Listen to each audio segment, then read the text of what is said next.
Assalamualaikum warahmatullahi wabarakatuh. Innal hamdalillah nahmaduhu wa nasta'inuhu wa nastaghfiruh wa na'udzu billahi min syururi anfusina wa min sayyiati a'malina. May yahdihillahu wa may yudlil fala hadiyalah. Saya Abdul Kahrudin dengan NIM 11940400001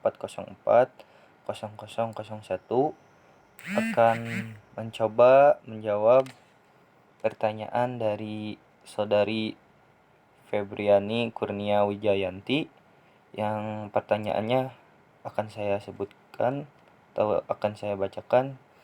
Seperti yang telah kita ketahui, otonomi daerah sudah berlangsung lama di Indonesia dengan diserahkannya berbagai urusan kepada daerah dan pemilihan kepala daerah secara langsung.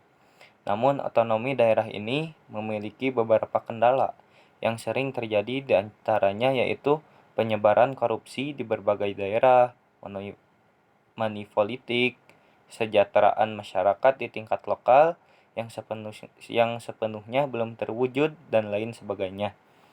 Lalu pertanyaannya, bagaimana sikap pemerintah dalam menangani hal tersebut? Nah, saya akan mencoba menjawab. Nah, untuk menangani tersebut atau mengatasi tikus-tikus seperti itu, maka dapat ditempuh penertiban dana partai. Nah, lebih baik negara mengalokasikan kepada partai sebesar 0,5 atau sampai 1% dari dana APBN. Nah, partai politik juga merupakan sumber persoalan. Perlu adanya reformasi partai dan dana partai dari negara. Namun hingga kini kenyataannya adalah masih niat, yaitu masih niat, enggak, sekarang belum terrealisasi. Nah, jika pendanaan partai tersebut dari negara, maka partai sudah masuk sistem dari keuangan negara dan dapat diaudit. Hal tersebut dapat menekan ketika kampanye sehingga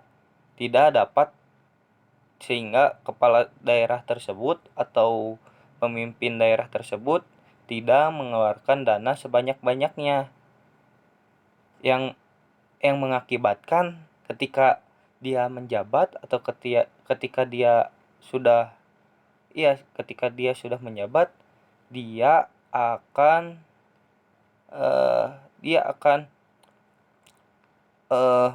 memanfaatkan kekuasaannya, memanfaatkan dana-dana APBD tersebut untuk menggantikan kerugian waktu kampanye tersebut. Nah, bahkan data lembaga Komite Pemantauan Pelaksanaan Otonomi Daerah atau KPPOD menyebut pada 2018 sudah ada 13 kepala daerah yang tertangkap KPK dalam operasi tangkap tangan. Nah, ini jumlah yang sangat besar saya kira. Nah, hal itu ditambahnya bisa dimulai dengan melakukan reformasi politik yang sudah saya sebutkan.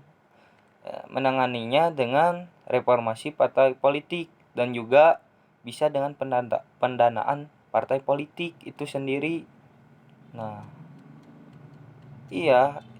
karena ongkos politik yang sangat besar membuat kepala daerah sudah terbebani di awal. Nah, apalagi kepala daerah yang terpilih yang tidak banyak uang, bukan uang sendiri, mengambil di mana-mana.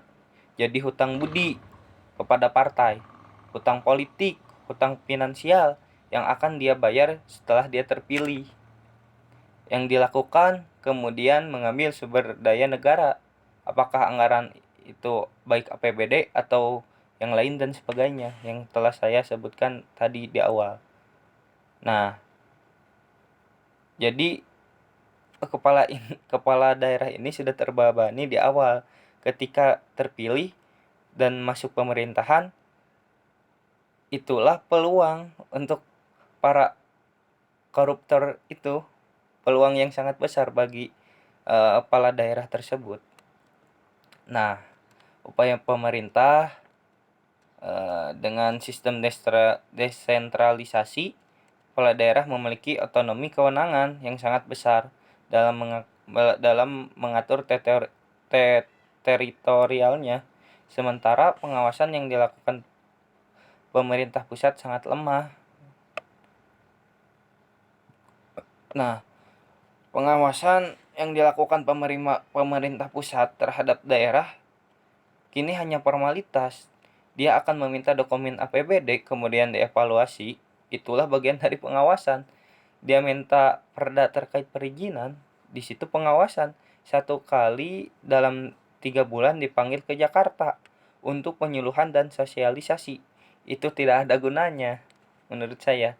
Harusnya pusat akan memasang mata dan telinga di setiap daerah, terutama di daerah-daerah yang kaya sumber daya alam seperti Aceh, Papua, Kalimantan Timur, atau daerah yang dinasti politiknya sangat kental. Pengawasan kalau sifatnya menunggu laporan prosedural formalistik, ya pasti seperti itu, hanya menjadi formalitas belaka. Nah, bahkan ya upaya pemerintah belum ada, hanya sampai kini hanya baru niat semata. Sampai kini hanya baru niat semata untuk membenahi masalah ini, masalah money politik, kesejahteraan sosial, dan sebagainya. Nah, upaya pemerintah belum ada, hanya baru niat belaka yang tidak terrealisasi akhirnya. Nah, mungkin segitu yang bisa saya sampaikan. Mohon maaf bila banyak kesalahan. Wallahul muwaffiq ila aqwamit thoriq. Wassalamualaikum warahmatullahi wabarakatuh.